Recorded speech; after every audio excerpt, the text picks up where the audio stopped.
Bang Andi silakan mau menanggapi sebelum saya minta tanggapan dari Bang Habib. Waduh, nggak ada sejarah kita panik itu. Saya cuma mau bicara kita ini ya. Satu lagi saya ingin. Tadi katakan hukumnya ada nggak? Jadi kita punya Undang-Undang Nomor 28 tahun 99 tentang penyelenggaraan negara yang bersih dari korupsi, kolusi dan nepotisme. Ya. Ya, itu jelas sekali itu. Pasal 1 angka 5, ini bisa dilihat ini. Nepotisme adalah setiap perbuatan penyelenggara negara secara melawan hukum yang menguntungkan kepentingan keluarga dan atau kroninya dan merugikan orang lain, masyarakat dan atau negara. Oke. Jelas ini undang-undang ini. Kalau melanggar pasal 22-nya, setiap penyelenggara negara ini kepala negaranya namanya Insinyur Joko Widodo.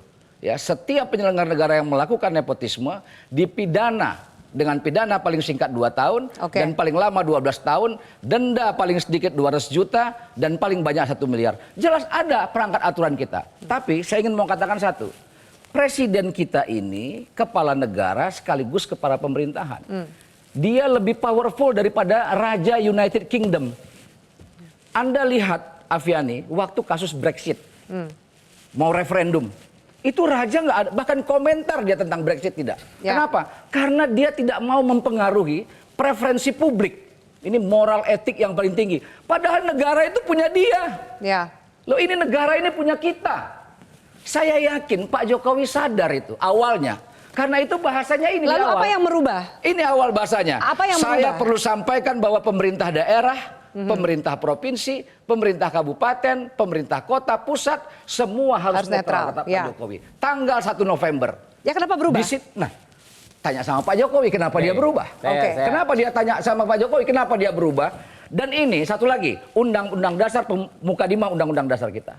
Bahwa diamanatkan tujuan negara ya melindungi segenap bangsa negara, tumpah darah kita, mencerdaskan kehidupan bangsa, memajukan kesejahteraan umum. Itu tujuan kita bernegara. Nah, saya mau simpel sedikit ini. Kalau soal survei-survei tadi itu, kita punya banyak ekstrapolasi hasil survei dari 2014, 2019.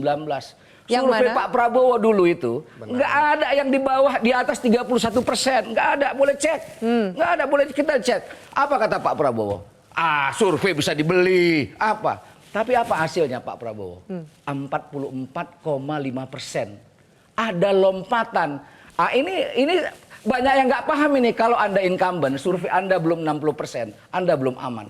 Jadi Anda lihat bahwa ini tidak mencapai target satu putaran harus juga. Didiskon. Tapi kalau Anda challenger, itu nanti hasilnya trennya itu naik. pasti lompat nanti hasilnya. Silakan, Mas Tengok nanti hasilnya. Silakan. Ya, bolehlah yang berharap, bolehlah yang berasumsi survei. ya. Kok tiba-tiba jadi percaya survei gitu loh. Cara baru mendapatkan informasi. Download Metro TV Extend sekarang.